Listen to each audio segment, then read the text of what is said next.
It's time to think about what's for dinner again. And I'm making pork chops tonight. And I thought I would make a video on tenderizing meat. I'm by no means an expert cook or chef, so take everything I say with a grain of salt.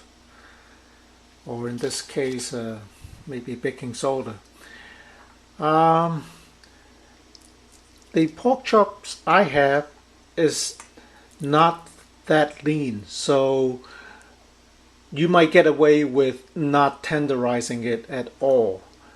But my wife likes her meat to be more tender. It's easier to chew on. So I'm tenderizing it with a bit of Papain. This is, I think, a Vietnamese brand, although I think it's made in Taiwan. It says here papaya powder, so that's what it is, Papain. And you don't have to use much. All you have to do, actually I have added some before, just sprinkle a little bit on the meat on both sides. The meat should be moist. Usually I rinse the meat under cold water and then I let it drain, and then I would put the Papain powder on both sides, and then I mix it well and I let it tenderize naturally in the refrigerator for maybe 3 hours or so. If you add a lot of this, then your meat will turn into a mushy kind of thing that is not, the texture is not good at all. So err on the side of adding too little. Don't add. You can use baking soda to tenderize your meat. It can be chicken, it could be pork, it could be beef.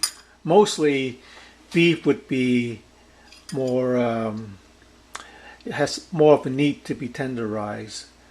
So you can use baking soda and use no more than this much for a pound of beef or chicken, because if you use too much, then hey, you get sort of like maybe a soapy taste or bitter taste in your food.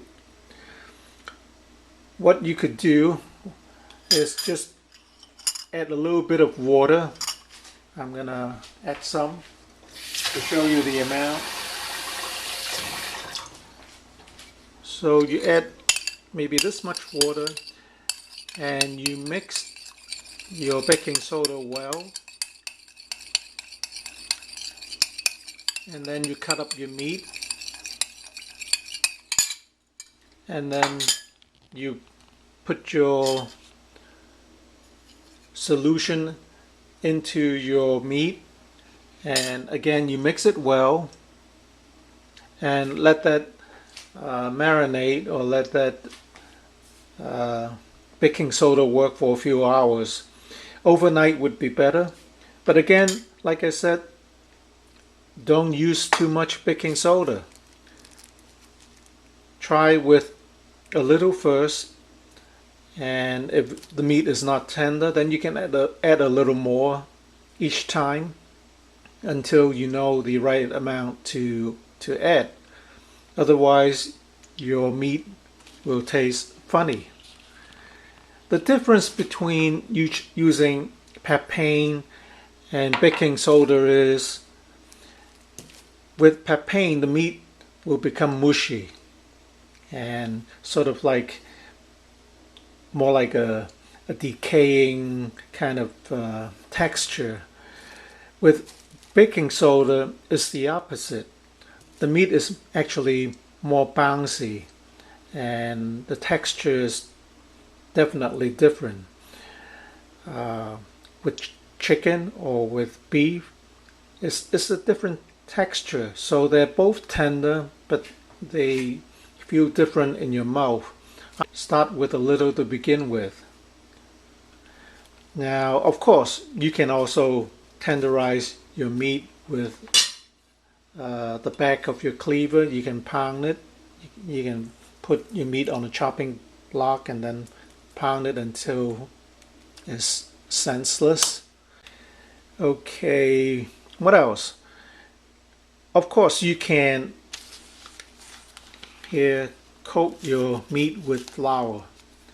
So I made a video on teriyaki chicken using chicken breast, and chicken breast is very lean, and if you cook it without tenderizing it, either with flour or pounding it with the back of your knife to tenderize it, it becomes very chewy. So one of the ways is to coat your meat with flour.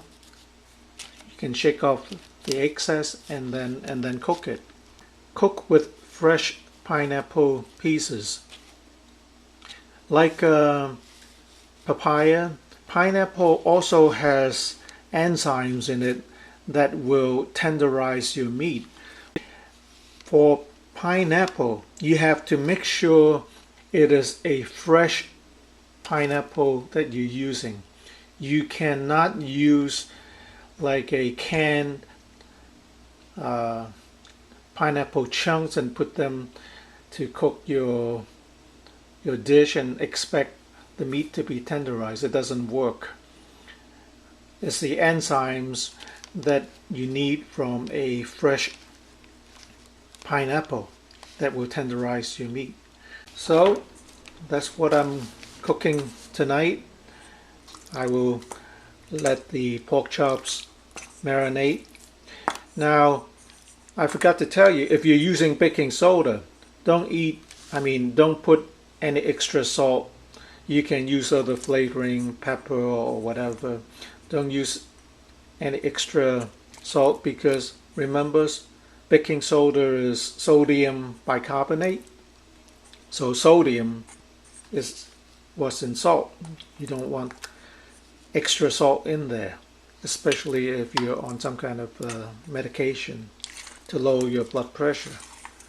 So you can see the meat is moist. If the meat is dry, it won't absorb the papain that you put on. So it's better for the meat to be moist. And with the baking soda, I stir the powder into maybe like this here is about 2 or 3 tablespoons of water, and then you soak the meat in there for a few hours. So that is how I tenderize my meat